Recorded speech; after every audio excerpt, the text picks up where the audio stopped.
చేరి వచ్చిన సహోదర సహోదరులు ప్రభువు నామనాదనాలు. ఇంతవరకు ప్రభువును మనసారా ఆరాధించాం. నీతిమంతుని జ్ఞాపకం చేసుకునుట ఆశీర్వాదమని దైవ గ్రంథమైన బైబిల్ తెలియజేస్తూ ఉన్నది. అటు ధన్యత పొందాం. కొద్ది నిమిషాలు దేవుని మాటలు ధ్యానం చేసుకుందాం. చాలా క్లుప్తముగా చిన్న వర్తమానం మీ మధ్యకు తీసుకుని వస్తాను. కీర్తనల గ్రంథం 90వ కీర్తన 12వ వచనం. 90వ కీర్తన 12వ వచనం.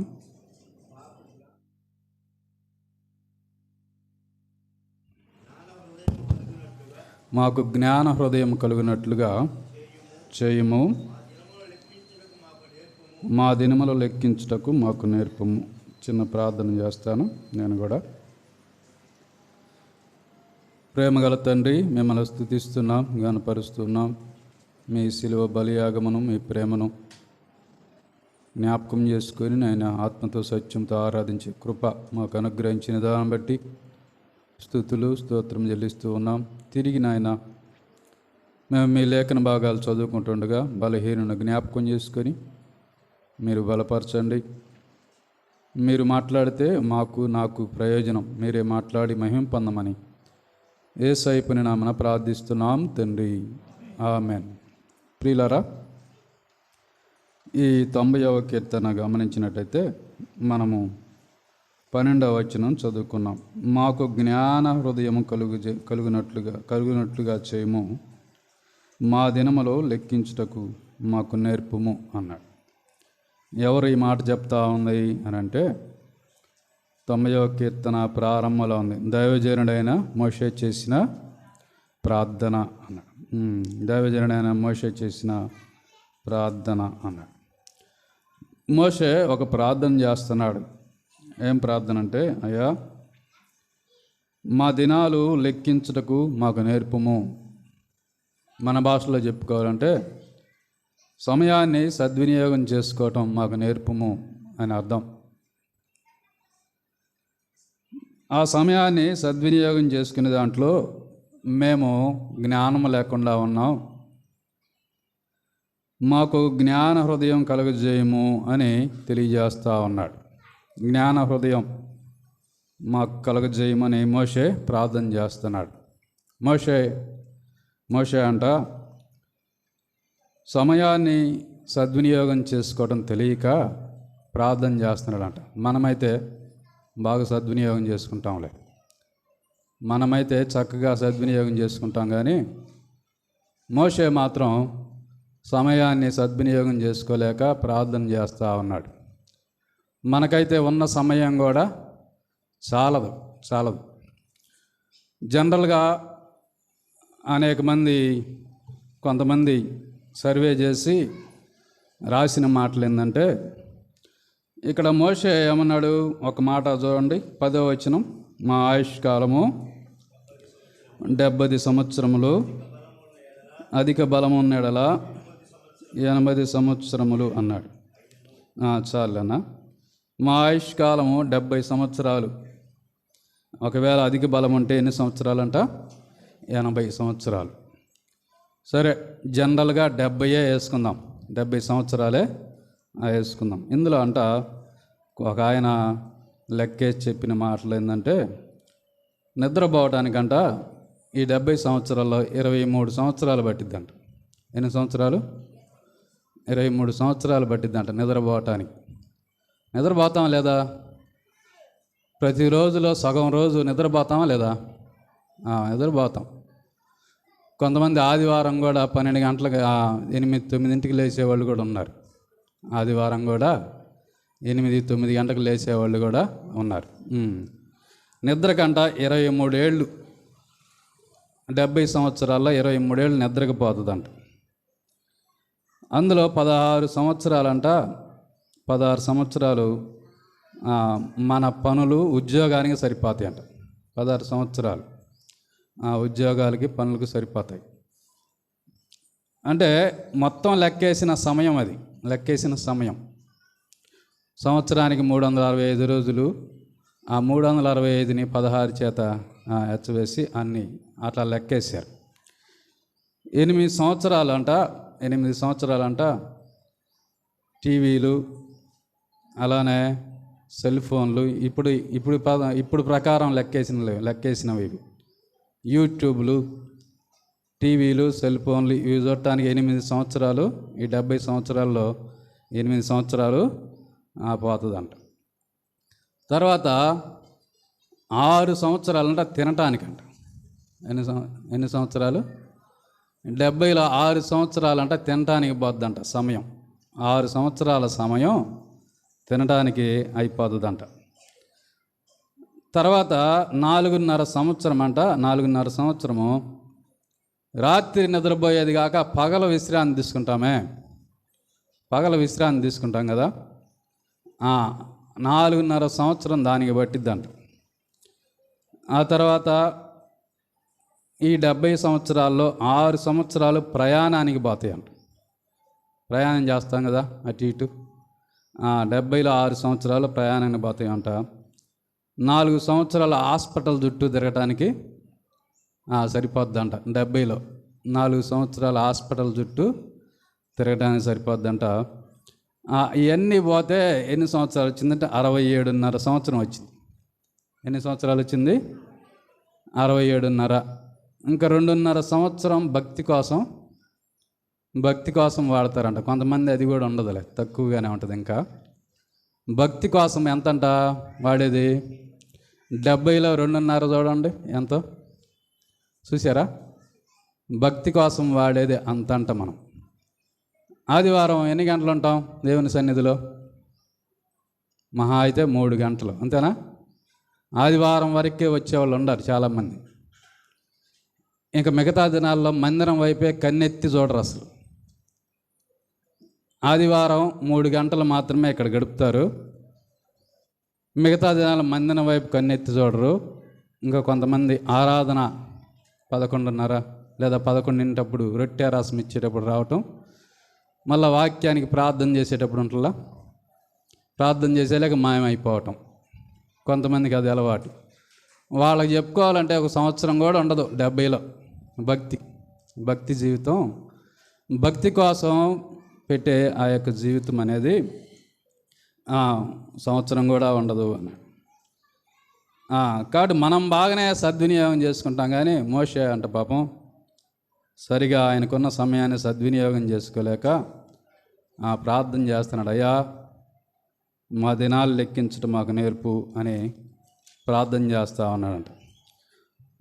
ఒక సంవత్సరానికి సమయం నేను చెప్తా. సంవత్సరానికి సమయం ఎంతంటే 8760 గంటలు. ఒక సంవత్సరానికి సమయం ఎంతంటే 8760 గంటలు. జనరల్గా చెప్పుకుంటే నిద్ర, రాత్రిపోయే నిద్ర, పగలు చేసే పనికి ఎన్ని గంటలు పోతుందంటే 5840 గంటలు పోతుంది. నిద్రకి, పనికి. మిగతా అన్నీ చెప్పట్లా నేను. ఇక 2920 గంటలు మిగులుతాయి. 2920 గంటలు. ఇది సంవత్సరానికి చేసిన లెక్క నేను. ఇవి కానీ ఈ సమయాన్ని కానీ, ఈ ఖాళీ సమయాన్ని కానీ మనం దేవుని కోసం ఉపయోగించుకుంటే మనకు ఫలితం ఉంటుంది. అందుకనే బైబిల్ గ్రంథంలో గమనించినట్టయితే ఎఫెసీయులకు రాసిన పత్రికలో పౌలు 5వ అధ్యాయం 15వ వచనంలో రాస్తూ ఒక మాట అన్నాడు. ఎఫెసీయులకు రాసిన పత్రిక, దినములు చెడ్డవి గనక మీరు సమయమును పోనీయక సద్వినియోగం చేసుకొనుచు అజ్ఞానుల వలె కాక జ్ఞానుల వలె నడుచుకున్నట్లు జాగ్రత్తగా చూచుకొనుడి అన్నాడు. దినాలు చెడ్డవి, మీరు సమయాన్ని పోనీక సద్వినియోగం చేసుకోండి. అజ్ఞానుల వలె కాక జ్ఞానుల్లాగా నడుచుకొని జాగ్రత్తగా చూసుకోండి అన్నాడు. దినాలు చెడ్డవి అంటే అర్థమైంది? రాబోయే దినాలు అన్నీ చెడ్డవనా అర్థం? చెడ్డవనే కానీ చెప్పామంటే మన వాళ్ళకి అసలే మంచి రోజులు చెడ్డ రోజులు చూసే అలవాటు ఎక్కువ. విశ్వాసుల్లోనే ఎక్కువ. దేవుని నమ్ముకున్నామని చెప్పే వాళ్ళలోనే ఇది మంచి రోజు, ఇది చెడ్డ రోజు, పెళ్ళికి ముహూర్తం పెట్టాలన్నా బ్రాహ్మణ దగ్గరికి పోయేవాళ్ళు చాలామంది ఉన్నారు. మీ కుటుంబం కోసమేమో సంఘంలో ప్రార్థన చేయాలి, పెళ్ళికి సమయం పెట్టాల్సింది ఎవరంటే ఆయన పెట్టాలి. అటువంటి వాళ్ళు చాలామంది ఉన్నారు. అయితే దినాలు చెడ్డవి అని అంటే అర్థం ఏంటంటే ఏ రోజు ఏం జరిగిద్దో తెలియదు మనకి. అది దినాలు చెడ్డవి అంటే ఏ రోజు ఏం జరిగిద్దో తెలియదు. కాబట్టి సమయాన్ని పోనీక సద్వినియోగం చేసుకొనుచు అజ్ఞానుల వలె కాక జ్ఞానుల్లాగా నడుచుకొని జాగ్రత్తగా చూసుకోండి అన్నాడు. అందుకనే మోషే జ్ఞాన హృదయం మాకు దయచేయ్యా, సమయాన్ని సద్వినియోగం చేసుకునే ఆ జ్ఞానం మాకు అనుగ్రహించు అని అక్కడ ప్రార్థన చేశాడు. ఇక్కడేమో అజ్ఞానుల వలె కాక జ్ఞానుల్లాగా నడుచుకోండి, సమయాన్ని పోనీక సద్వినియోగం చేసుకోండి అంటూ ఉన్నాడు. సమయాన్ని పోనీక సద్వినియోగం చేసుకోండి అన్నాడు. ఒక్కోసారి మన వయస్సును మనం జ్ఞాపకం చేసుకుంటే 40, 30, 40, 50, 60, 70 సంవత్సరాలు ఇలా ఉంటుంది మన వయసు. ముసలోళ్ళకి అప్పుడప్పుడు చిన్నప్పుడు జరిగిన సంగతులన్నీ చెప్పాలనే ఆశ ఉంటుంది. చిన్నప్పుడు ఎలాగ తిరిగారు, యవన ప్రాయంలో ఎలాగా ఉన్నాం, చిన్నపిల్లలంగా ఉన్నప్పుడు ఎలాగా ఉన్నాము అని చెప్పాలని ఆశగా ఉంటుంది. అవకాశం వస్తే మళ్ళా బాల్య దశకి, మళ్ళా యవన ప్రాయానికి పోదాం, అవకాశం వస్తే పోదామనే ఆలోచన ఉంటుంది వయసు మళ్ళిన వారికి. అదే పిల్లలకైతే ఎప్పుడెప్పుడు పెద్దోళ్ళం అవుతామా, ఎప్పుడెప్పుడు వివాహ వయసు వస్తుందా, ఇలాగ కొన్ని ఆలోచనలు వాళ్ళకుంటాయి. ఎవరికి వారం మనం చిన్ననాటి జ్ఞాపకాలు మనం జ్ఞాపకం చేసుకుంటే ఇప్పటి రోజుల కంటే అప్పుడు రోజులే ఏమనుకుంటాం, మంచి ఆ రోజుల్లే బాగున్నాయి అనే మాటలు మనకు అర్థమవుతాయి. చిన్నప్పుడు కొండ ఉంది కదా, మన ఊరి కొండ, నేను మా బావ ఒకడు కలిసి ఇద్దరమే ఈ దరి నుంచి ఆ దరికి నడిచాం. మంచినీళ్ళ బాటిల్ తీసుకొని ఈ దరి నుంచి ఆ దరికి నడిచాం. ఇప్పుడు నడవగలమా? నడవలేం. కాబట్టి చిన్ననాటి జ్ఞాపకాలు ఒక్కోసారి ఉంటాయి. కాబట్టి అసలు వాక్యం ఏం చెప్తా ఉందంటే దినములు చెడ్డవి కనుక సమయాన్ని సద్వినియోగం చేసుకోవాలి అనే మాటలు మనం చూస్తూ ఉన్నాం. ఒక వ్యక్తిని గురించి కొన్ని మాటలు ధ్యానం చేద్దాం. యెషయా గ్రంథం 38వ అధ్యాయం 1వ వచనం. యెషయా గ్రంథం 38వ అధ్యాయము 1వ వచనం. ఆ దినములలో హిజ్కియాకు మరణకరమైన రోగం కలుగ్గా ప్రవక్తయు ఆమోజు కుమారుడైన యెషయా అతని యొద్దకు వచ్చి, నీవు మరణమవుచున్నావు, బ్రతుకువు గనుక నీవు నీ ఇల్లు చక్కబెట్టుకొనమని యెహోవా సెలవిచ్చుచున్నాడని చెప్పగా, అతడు తన ముఖమును గోడ తట్టు తిప్పుకొని, యెహోవా, యథార్థ హృదయుడనే సత్యముతో నీ సన్నిధి నేను ఎట్లు నడుచుకుంటునో, నీ దృష్టికి అనుకూలంగా సమస్తము నేను ఎట్లు జరిగించుతునో కృపతో జ్ఞాపకం చేసుకునమని హిజ్కియా కన్నీళ్లు విడుచు యెహోవాను ప్రార్థింపగా, యెహోవా వాక్కు యెషయాకు ప్రత్యక్షమై ఇలాగ సెలవిచ్చెను, నీవు తిరిగి హిజ్కియా వద్దకు పోయి అతనితో ఇట్లనము, నీ పితరుడైన దావీదునకు దేవుడైన యెహోవా నీకు సెలవిచ్చినదేమనగా, నీవు కన్నీళ్లు విడిచుట చూచి తిని నీ ప్రార్థన నేను అంగీకరించి ఉన్నాను, ఇంకా 15 సంవత్సరముల ఆయుష్ నీకు ఇచ్చేదను, కాపాడుచు పడకుండా విడిపించింది. చాలన్న ప్రియులారా, గమనించినట్టయితే హిజ్కియాకు మరణకరమైన రోగము కలుగ్గా అనే మాట చూస్తూ ఉన్నాం. జనవరి 1 రోజు ఒక రాజు గురించి శైలేశ్ అని చెప్పాడు. ఏ రాజు గురించి?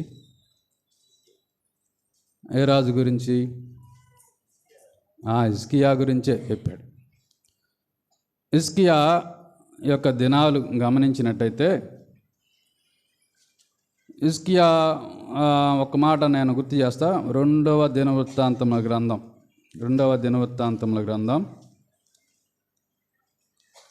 31వ అధ్యాయం 21వ వచనం. 31వ అధ్యాయం 21వ వచనం. తన దేవుని ఆశ్రయించుటకై దేవుని మందిర సేవ విషయమందేమి, ధర్మశాస్త్ర విషయమందేమి, ధర్మమంతట విషయమందేమి, తాను ఆరంభించిన ప్రతి పని అతడు హృదయపూర్వకంగా జరిగించి వర్ధిల్లెను అన్నాడు. హిజ్కియా రాజుల్లో, యోధా రాజుల్లో మంచివాడని పేరున్నది హిజ్కియాకు. ఈ హిజ్కియా ఎన్ని సంవత్సరాలు జీవించాడంటే, మొదట అంటే దేవుడు నువ్వు మరణమవుతున్నావు అనే చెప్పే నాటికి 38 సంవత్సరాలు జీవించాడు. 38వ ఏటలో ఉన్నప్పుడు ఆ హిజ్కియాకు మరణకరమైన రోగం వచ్చినట్లుగా మనం చూస్తూ ఉన్నాం.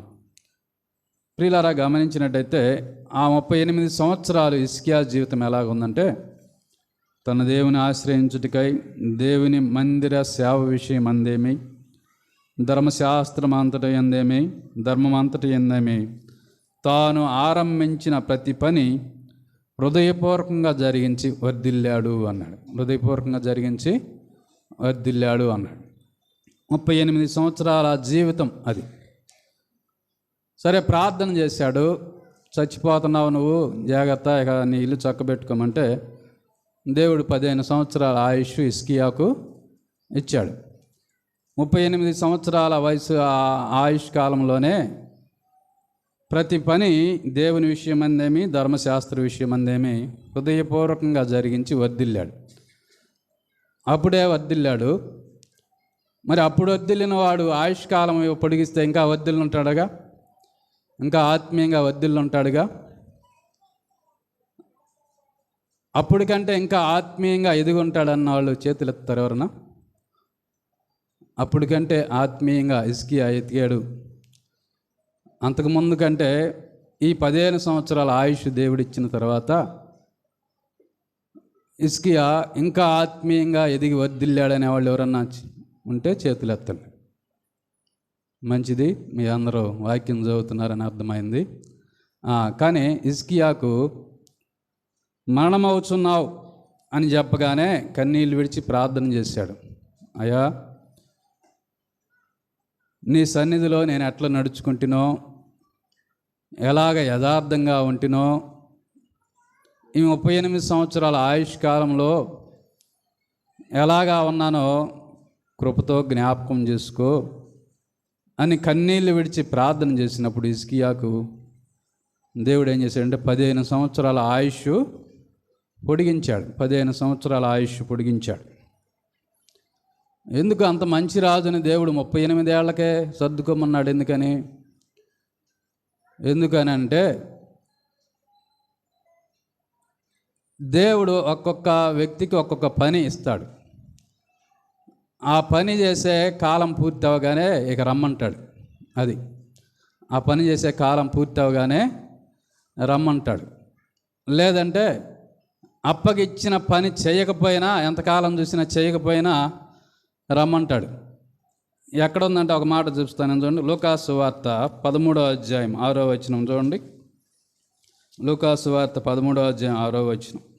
మరియు ఆయన వారితో ఈ ఉపమానం చెప్పెను. ఒక మనుష్యుని ద్రాక్ష తోటలో అంజూరపు చెట్టు ఒకటి నాటబడి ఉండెను. అతడు దాని పండ్లు వెదకు వచ్చినప్పుడు ఏమీ దొరకలేదు గనుక అతడు, ఇదిగో 3 ఏండ్ల నుండి నేను ఈ అంజూరపు చెట్లు పండ్లు వెతకవచ్చున్నాను, కానీ ఏమీ దొరకలేదు. దీన్ని నరికివేయము, దీని వలన ఈ భూమి ఏల వ్యర్థమైపోవాలని ద్రాక్ష తోటమాలితో చెప్పాను. ద్రాక్ష తోటమాలితో చెప్పాడు. ఒక ద్రాక్ష తోటలో అంజూరపు చెట్టు ఒకటి వేయబడింది. యజమానుడు వచ్చి చూస్తూ ఉన్నాడు. చూస్తూ ఉంటే అది పెరుగుతూ ఉంది, పెద్ద అవుతూ ఉంది. సంవత్సరం గమనించాడు, అదేమి కాయలేం కాయలేదు, ఆకులు మాత్రం బాగున్నాయి. 2వ సంవత్సరం కూడా చూశాడు, ఇదేంది ఇప్పటికే కాయలు కాసి ఉండాలి అనుకున్నాడు. 2వ సంవత్సరం కూడా చూశాడు. తర్వాత 3వ సంవత్సరం కూడా చూశాడు. 3వ సంవత్సరం కూడా చూస్తే ఆకులు తప్ప కాయలేం కాయలేకపోతే అప్పుడు తోటమాలితో అన్నాడు, అయ్యా 3 ఏండ్ల నుండి నేను చూస్తున్నాను, ఈ అంజూరపు చెట్లు నేను పండ్లు వెతుకుతున్నా కానీ ఆకులు తప్ప పండ్లేమి లేవు. ఈ చెట్టు వేసిన ఆ భూమిలో కానీ వేరే చెట్టు వేస్తే ఖచ్చితంగా పండ్లు కాసేదే, దీన్ని నరికించేయి అన్నాడు. దేవుడు అప్పగించిన పని ఎంతకాలం ఉన్నా కూడా చేయకపోతే నీ బదులు ఇంకొకరిని రక్షించినా బాగుండేది అమ్మాయికి రా అంటాడు. నీ బదులు ఇంకొకరిని రక్షించినా బాగుండేది బ్రహ్మయ్య రా అంటాడు. అది కాబట్టి అప్పగించిన పని పూర్తయినా రమ్మంటాడు. అప్పగించిన పని ఎన్నాళ్ళు చూసినా చేయకపోయినా కూడా రమ్మంటాడు. అయితే అక్కడ తోటమాలి ఏమన్నాడంటే విజ్ఞాపన చేశాడు. ఏం విజ్ఞాపన చేశాడు? అయ్యా నేను దాని చుట్టూ త్రవ్వి ఎరువు వేయి మట్టుకు ఈ సంవత్సరము కూడా ఉండనేమో, అది ఫలించినా సరే లేని ఎడలను నరికించి వేయము అని తోటమాలి అన్నాడు. అయ్యా ఈ సంవత్సరం కూడా ఉండని, ఈ 4వ సంవత్సరం కూడా ఉండని. నన్ను ఏమన్నాడంటే యేసుప్రభు వారు తండ్రితోటి, ఈ బ్రహ్మయ్యను ఈ 2024వ సంవత్సరం కూడా ఉండని అయ్యా, మార్చుకుంటాడేమో, ఈ సంవత్సరం కూడా ఉండని అని బతిమలాడితే ఉంచాడు నన్ను ఈ 2024వ సంవత్సరం. కాబట్టి ప్రియులారా, ఆ తోటమాలి మన ప్రభు అయిన యేసుక్రీస్తు వారు. హిజ్కియాను సర్దుకోమంటే హిజ్కియా ఆ కన్నీళ్ళు విడిచి ప్రార్థన చేశాడు. సరే, దేవుడు 15 సంవత్సరాల ఆయుష్ హిజ్కియాకు ఇచ్చాడు. ఇచ్చిన తర్వాత హిజ్కియా జీవితం ఎలాగుంది అంటే 39వ అధ్యాయం, యెషయా గ్రంథం 39వ అధ్యాయం 11వ వచనం, 1వ వచనం 39:1. ఆ కాలమందు బబులోను రాజును బలదాను కుమారుడైన మెరోదగల్పదాను హిజ్కియా రోగి అయి బాగుపడిన సంగతి విని పత్రికలను కానుకలను అతని యొద్దకు పంపగా, హిజ్కియా దూతలు వచ్చిన మాట విని వారిని లోపలికి రప్పించి తన ఇంటనేమి రాజ్యమందేమి కలిగిన సమస్త వస్తువులలో దేనిని మరుగు చేయక తన పదార్థములు గల కొట్టును, వెండి బంగారములను, గంధవర్ణములను, పరిమళ తైలమును, ఆయుధశాలను, తన పదార్థములలో ఉన్న సమస్తమును వారికి చూపించెను అన్నాడు. సమస్తమును చూపించెను. హిజ్కియా ప్రార్థన చేశాడు. దేవుడు ఇంకొక 15 సంవత్సరాల ఆయుష్ ఇచ్చాడు. హిజ్కియాకు మరణకరమైన రోగం కలిగింది, పెద్ద పుండు వచ్చింది, ఆ రాచు పుండు అంటారే అటువంటిది. 38వ అధ్యాయం 21వ వచనం చూడండి. మరియు యెషయా అంజూరపు పండ్ల ముద్ద తీసుకొని ఆ పుండుకు కట్టవలెను, అప్పుడు అతడు బాగుపడునని చెప్పెను. మరియు హిజ్కియా నేను యెహోవా మందిరమునకు పోయేది నన్ను గుర్తేయమని అడిగాను. అది అంజూరపు పండ్ల అండ్ల ముద్ద తీసుకొని ఆ గాయానికి కడితే, ఆ పుండుకు కడితే హిజ్కియా బాగుపడ్డాడు. హిజ్కియా బాగుపడిన తర్వాత ఇప్పుడు మనం 39వ అధ్యాయంలో చదువుకున్నాం. రోగి అయి బాగుపడిన సంగతి బబులోను రాజు విని మెరోదగల్పదాను అనే మాట చూస్తున్నాం. మెరోద కల్బదాను అన్నాడు. ఇతను ఏం చేశాడంటే పత్రికలు కొన్ని వస్తువులు తీసుకొని హిజ్కియా దగ్గరికి వచ్చాడు. హిజ్కియాను చూడటానికి వస్తే హిజ్కియా ఏం చేశాడంటే లోపలికి రప్పించుకున్నాడు. బాగానే ఉంది, అంతవరకు బాగానే ఉంది. తన ఇంటనేమి రాజ్యమందేమి కలిగిన సమస్త వస్తువులలో దేనిని మరుగు చేయక తన పదార్థములు గల కొట్టును, వెండి బంగారములను, గంధవర్గములను, పరిమళ తైలమును, ఆయుధశాలను, తన పదార్థంలో ఉన్న సమస్తమును వారికి చూపించెను. ఇవి వచ్చిన వారెవరంటే అన్యులు, శత్రువులు. వచ్చిన వారెవరంటే అన్యులు, శత్రువులు. అయితే దేనిని మరుగు చేయక అన్నీ చూపించాడు. బంగారం, వెండి, బంగారం వస్తువులు అన్నీ కాకుండా ఆయుధశాలను కూడా చూపించాడు. పక్క దేశానికి పోయి, అమెరికాకు పోయి, మన ప్రధానమంత్రి పోయి మీ ఆయుధశాల చూపించయ్యా అన్నాడు అనుకో. మీ దగ్గర ఏమేమి బాంబులు ఉన్నాయో, ఏమేమి రాకెట్లు ఉన్నాయో మొత్తం చూపించమన్నాడంటే చూపిస్తారా? అస్సలు చూపిరు. మన ప్రధానమంత్రి పోయినా కూడా చూపించరు. కానీ హిజ్కియా ఆయుధశాలను కూడా చూపించాడు. ఎందుకు చూపించినట్టు ఇవన్నీ? ఎందుకు చూపించాడు అంటే ఘనత కోసం. నాకు గంగా ఉండే చూడు, నాకు ఎన్ని ఆయుధాలు ఉన్నాయో చూడు, ఎంత బంగారం ఉందో చూడు అని అన్ని మరుగు చేయక మొత్తం చూపించాడు అని. 3వ వచనం చూడండి, 39వ అధ్యాయం 3వ వచనం. పిమ్మట ప్రవక్త అయిన యెషయా రాజైన హిజ్కియా వద్దకు వచ్చి, ఆ మనుషులు ఏమనిరి, నీ వద్దకు ఎక్కడి నుంచి వచ్చిరి అని అడుగుగా హిజ్కియా, బబులోను దూరదేశం నుండి వారు వచ్చి ఉన్నారని చెప్పెను. నీ ఇంట వారేమేమి చూచిరని అడగ్గా హిజ్కియా, నా పదార్థములలో దేనిని మరుగు చేయక నా ఇంటనున్న సమస్తమును నేను వారికి చూపించి ఉన్నానెను. అంతటి యెషయా హిజ్కియాతో ఇట్లనెను, యెహోవా సెలవిచ్చు మాట వినుము. రాబో దినములలో ఏమీయూ మిగలకుండా నీ ఇంటనున్న సమస్తమును నేటి వరకు నీ పితరులు సమకూర్చి దాచిపెట్టినది అంతయు బబులోను పట్టణమునకు ఎత్తుకొని పోవుదురని సైన్యములకు అధిపతి యెహోవా సెలవిచ్చుచున్నాడు. మరియు నీ గర్భమందు పుట్టిన నీ పుత్ర సంతును బబులోను రాజు నగరునందు నపంసకులుగా చేయుటకై వారిని తీసుకొని పోవును అన్నాడు. హిజ్కియా వెంటనే యెషయా వచ్చాడు. హిజ్కియా, అసలు నీ దగ్గరికి వచ్చిన వాళ్ళు ఎవరు, నువ్వేమేమి చూపించావంటే బబులోను నుంచి వచ్చారు, దూరం నుంచి, అన్నీ చూపించాను మరుగు చేయక అన్నీ చూపించానంటే రాబో దినాల్లో ఏమీ మిగలకుండా నీ ఇంట నుండి దాచిపెట్టినదంతా, లేదంటే నీ పితరులు సమకూర్చినదంతా పట్టుకొని పోతారు అని తెలియజేశాడు. ఇక్కడ గమనించినట్టయితే హిజ్కియా సంపాదించాడా లేకపోతే పితరులు సంపాదించారా ఆస్తి? అక్కడ ఉంది కదా, 6వ వచనం ఉంది కదా, రాబో దినముల్లో ఏమీ మిగలకుండా నీ ఇంటనున్న సమస్తమును, ఆ మాట రాయండి, నేటి వరకు నీ పితరులు సమకూర్చి దాచిపెట్టినదంతయు బబులోని పట్టణంకి ఎత్తుకొని పోవుదురని. అది పితరులు సంపాదించి దాచిపెట్టినవి.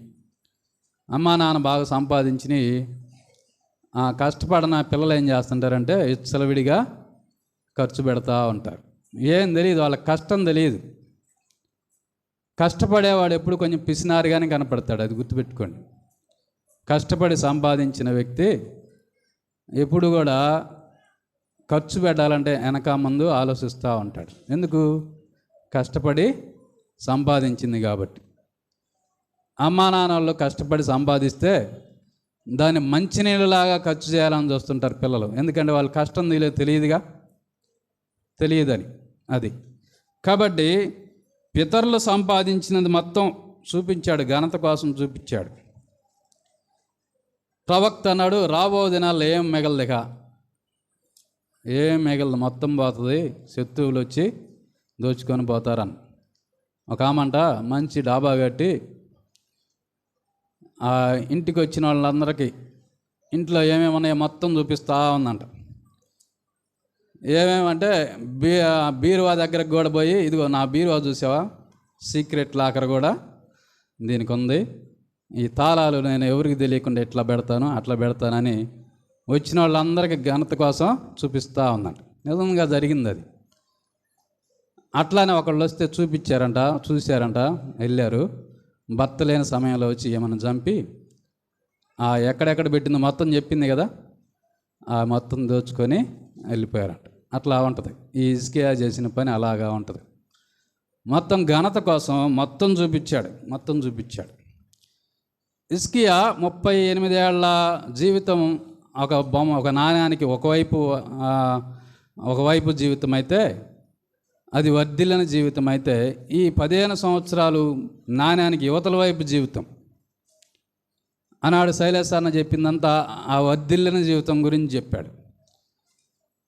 హిజ్కియా ఈ 15 సంవత్సరాల ఆయుష్ కాలంలో అంతకంటే ఎక్కువగా వర్ధిల్లవలసిన వాడు ఏం చేశాడంటే శత్రువులకు అన్నీ చూపించాడు. రాబో దినాల్లో మొత్తం పోతాయి అని చెప్పాడు. నీ కుమారులను కూడా పట్టుకొని పోతారు అన్నాడు. పట్టుకొని పోతారు అని అక్కడ తెలియజేసినట్లుగా మనం చూస్తూ ఉన్నాం. అట్లాగనే వెళ్ళిపోయినట్లుగా మనం చూస్తూ ఉన్నాం. ప్రియులారా, గమనించినట్టయితే హిజ్కియా జాగ్రత్తగా లేడు. ఈ 15 సంవత్సరాల జీవితంలో జాగ్రత్త లేడు. అంత మాత్రమే కదా, కుటుంబాన్ని కూడా జాగ్రత్త చేసుకోలేకపోయాడు. దేవుడిచ్చిన సమయాన్ని, ఆయుష్కాలాన్ని సద్వినియోగం చేసుకోలేకపోయాడు. 2వ దినవృత్తాంతముల గ్రంథం 33వ అధ్యాయం 2వ దినవృత్తాంతముల గ్రంథం 33వ అధ్యాయము 1వ వచనం. మనుష్య ఏలన ఆరంభించినప్పుడు 12 ఏళ్ల వాడై యెరూషలేములో 55 సంవత్సరములు ఏలిను. మనుష్య ఎవరంటే హిజ్కియా కుమారుడు. చూడండి, ఈ 32వ అధ్యాయము 33వ వచనంలో ఉంది. హిజ్కియా తన పితరులతో కూడా నిద్రించగా జనులు దావీదు సంతతి వారి శ్మశాన భూమి యందు కట్టబడిన పైస్థానమునందు అతని పాతిపెట్టిరి. అతడు మరణమొందినప్పుడు యూదా వారందరూ, యెరూషలేము కాపురస్తులందరూ అతనికి ఉత్తర క్రియలు ఘనముగా జరిగించిరి. అతని కుమారుడైన అతని మారుగా రాజు ఆయను అన్నాడు. ఈ కుమారుడికి ఇది హిజ్కియా చనిపోయేటప్పుడు 12 ఏళ్ళు. ఎన్నేళ్ళు? 12 ఏళ్ళు. హిజ్కియాకు పొడిగించిన ఆయుష్ ఎంత? ఈ ఆయుష్ పొడిగించక ముందు పుట్టాడా, పొడిగించిన తర్వాత పుట్టాడా? చనిపోయే నాటికే 12 ఏళ్ళు అబ్బాయికి. ఏం గుర్తు తేడా కనుక్కోలేకపోతున్నారా? పొడిగించిన తర్వాత పుట్టాడా, పొడిగించక ముందు పుట్టాడా? 12 ఏళ్లే. 15 సంవత్సరాలు ఆయుష్ కాలంలో హిజ్కియా 15 సంవత్సరాల తర్వాత మరలా చనిపోయాడు. చనిపోయిన తర్వాత ఆ అబ్బాయికి ఎన్నేళ్ళు అంటే 12. అంటే ఆయుష్ కాలం ఇచ్చిన 3 సంవత్సరాలకు పుట్టాడు. ఈ మనిషి ఆయుష్ కాలం ఇచ్చిన 3 సంవత్సరాలకి పుట్టాడు. ఎటువంటి వాడు ఈ అబ్బాయి? చూడండి, 33:2. ఇతడు ఇశ్రాయేలీయుల ఎదుటి నుండి యెహోవా వెళ్ళగొట్టిన అన్యజనులు చేసిన హేయ క్రియలను అనుసరించి యెహోవా దృష్టికి చెడు నడత నడిచాను అన్నాడు. ఇంకా కిందకు చూస్తే, ఇతడు తన తండ్రి అని హిజ్కియా పడగొట్టిన ఉన్నత స్థలములను మళ్ళా తిరిగి కట్టించి బయలుదేవతకు బలిపీఠములు నిలిపి దేవతా స్తంభములు చేయించి ఆకాశ నక్షత్రములన్నిటినీ పూజించి కొలిచెను. ఇంకా కిందకు చూసినట్టయితే చాలా సంగతులు ఉన్నాయి. ఇతడు గమనించినట్టయితే 9వ వచనం కూడా చూడండి. 9వ వచనం, ఈ ప్రకారం మనిషి యూదావారిని యెరూషలేము కాపురస్తులను మోసపుచ్చిన వాడై ఇశ్రాయేలీయుల ఎదుట ఉండకుండా యెహోవా నశింపచేసిన అన్యజనుల కంటేను వారు మరింత అక్రమంగా ప్రవర్తించినట్టు చేటుకు కారకుడాయను అని. కాబట్టి ప్రియులారా, మనిషే బహుచెడ్డవాడు. హిజ్కియా కుమారుడు మనిషి ఎటువంటి వాడు అంటే బహుచెడ్డవాడు. ఎవరు అన్ని హేయ కృత్యాలు చేయలేదంట. అంటే దాని అర్థం ఏంటంటే హిజ్కియా కుమారుణ్ణి ఈ 15 సంవత్సరాల ఆయుష్కాలంలో ఇచ్చిన కుమారుణ్ణి సరిగా పెంచలా.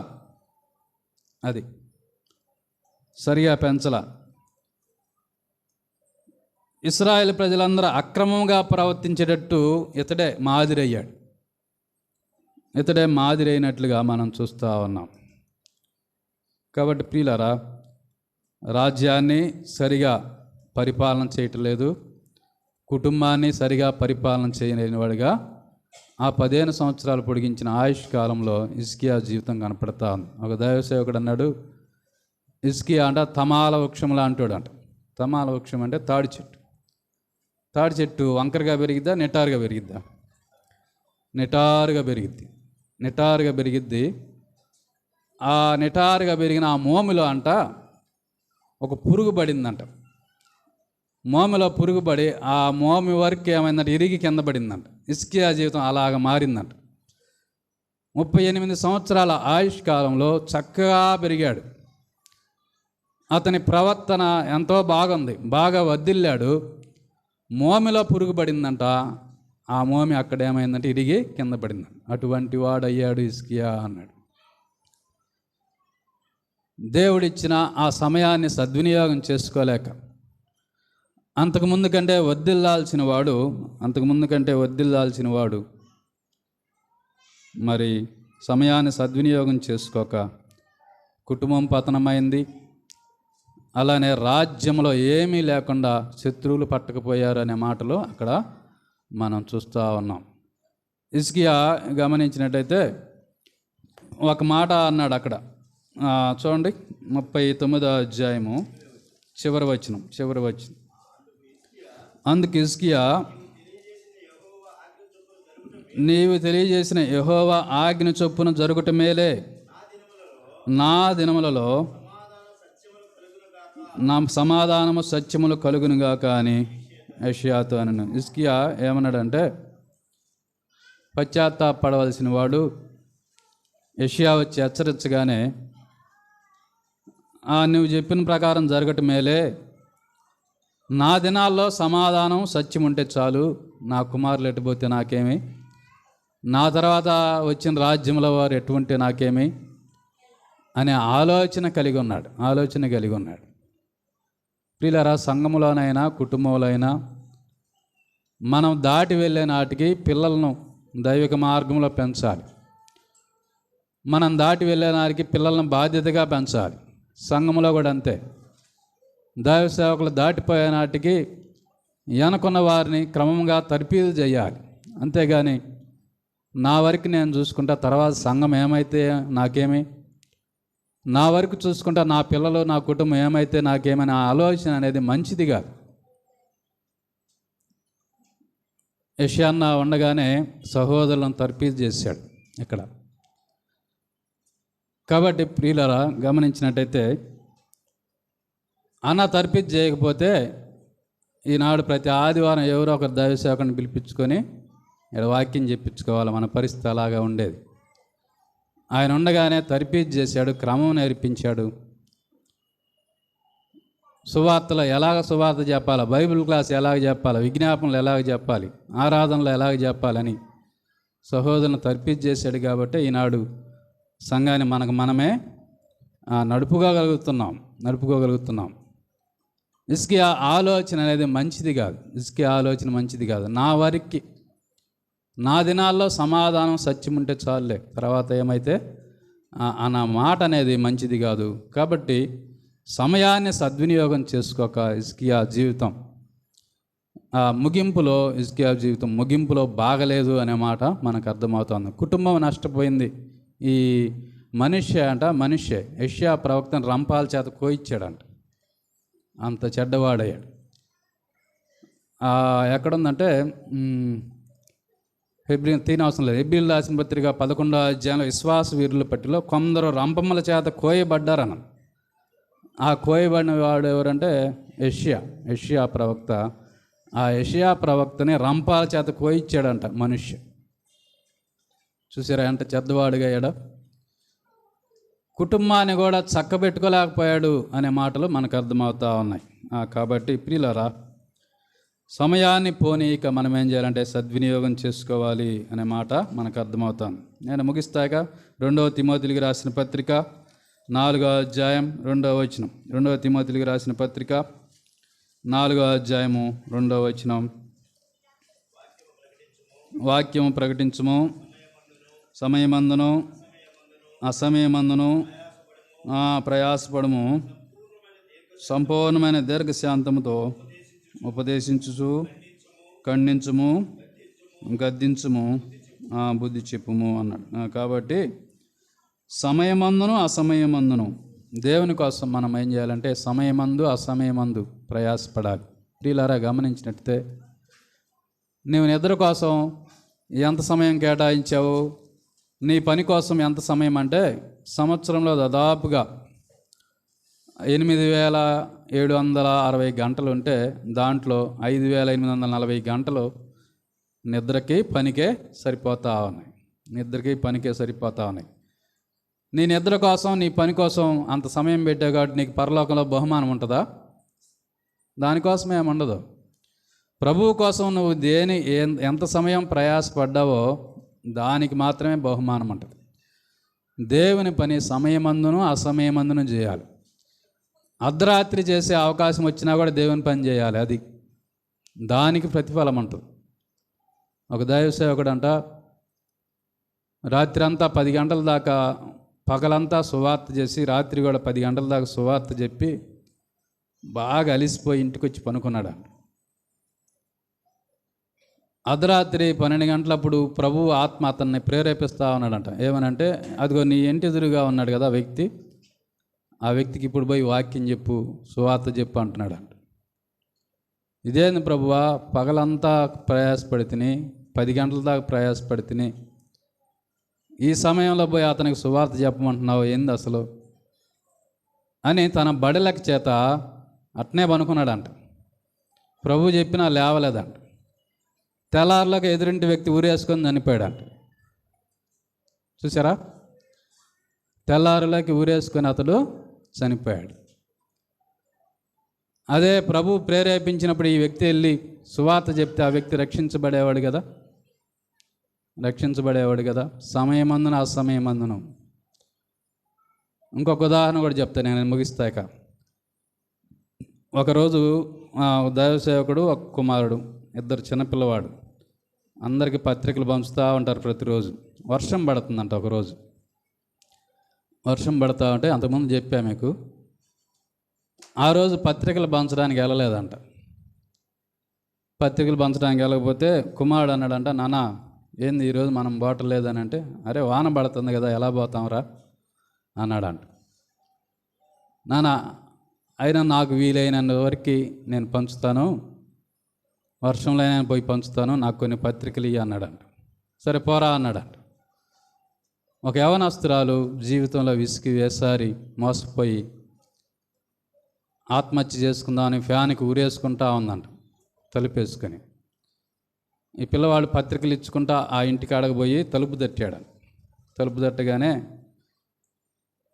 తలుపు కొంచెంసేపు తీయదంట, గట్టిగా కొడుతున్నాడంట. కోపంతో వచ్చి అమ్మాయి అది ఆపి, ఊరేసుకోవటం ఆపి వచ్చి ఆ తలుపు తీసి ముందు వాడిని చెంప మీద లాగి ఒకటి కొట్టిందంట.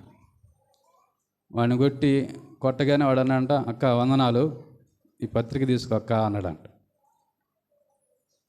ఎందుకు చదవాలనిపించిందంటే కొట్టినా కూడా వాడు వందనాలు చెప్పాడు.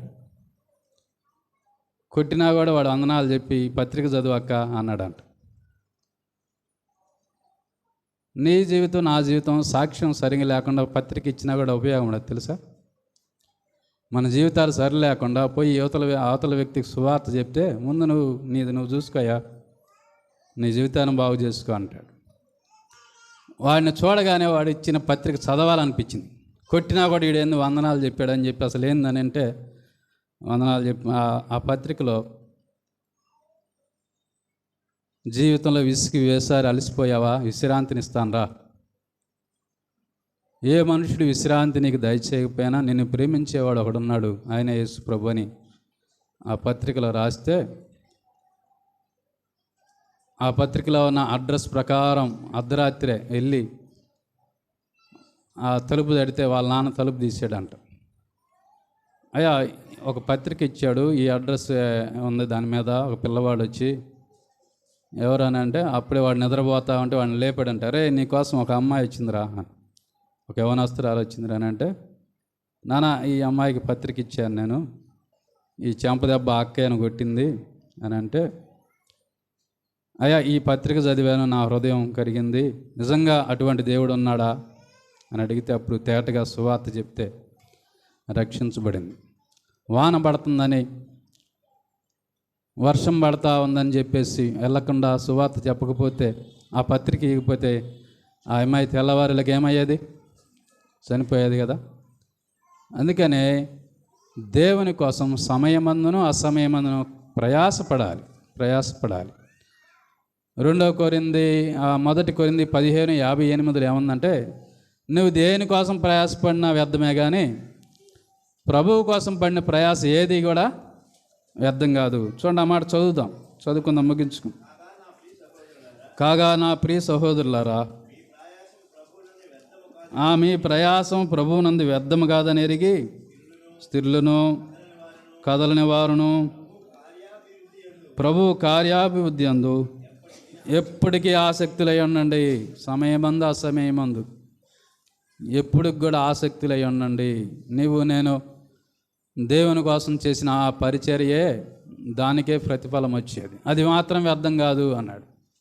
అది మాత్రం వ్యర్థం కాదు. ఇక నీ కోసం నీ కుటుంబం కోసం ఎంత చేసుకున్నా వ్యర్థం కాదు, అది వ్యర్థమే. కానీ నీ పిల్లల్ని ఒకవేళ దైవిక మార్గంలో పెంచి వారి కోసం ప్రార్థన చేస్తే అది కూడా వ్యర్థం కాదు. యోబు ఏం చేసేవాడు, ప్రతి దినము కూడా ఆ మాట గుర్తు చేసి నేను ముగిస్తాను. యోబు గ్రంథం 1వ అధ్యాయం, యోబు గ్రంథము 1వ అధ్యాయము 5వ వచనం.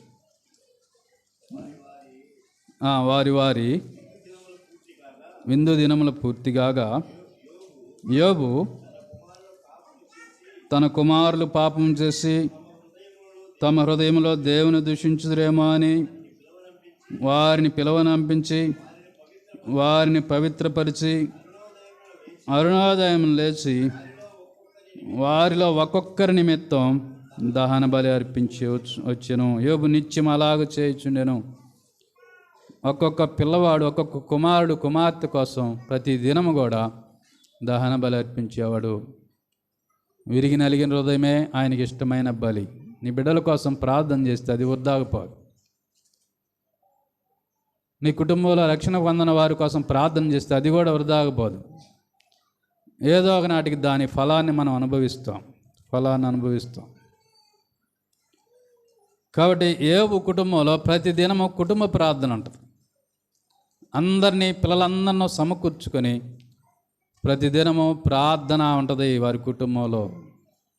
నీ కుటుంబంలో నా కుటుంబంలో అలాగా ఉన్నదా? ఉంటే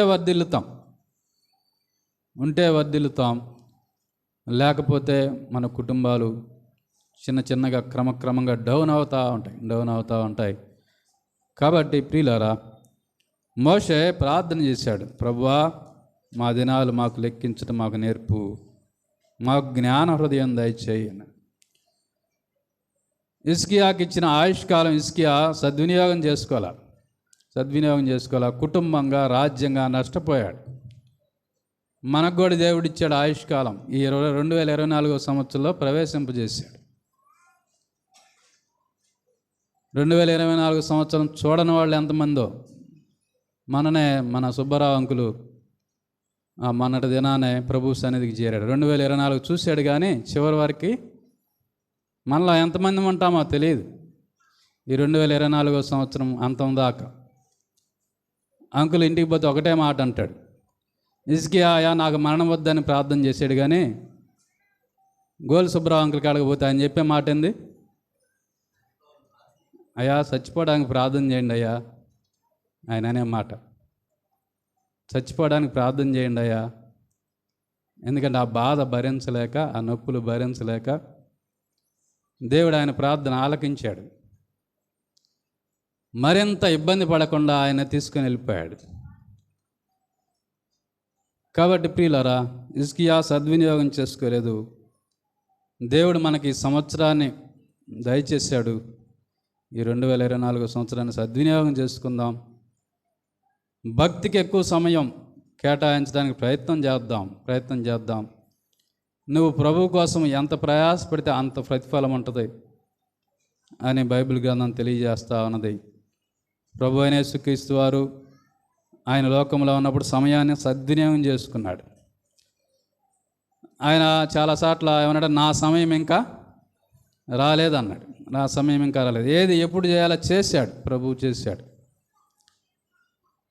ప్రభువు కానీ మన కోసం సమయాన్ని పెట్టి ఆయన పరలోకం నుంచి రాకపోతే నీవు నేను నరకానికి పాత్రులమయ్యే వాళ్ళమే.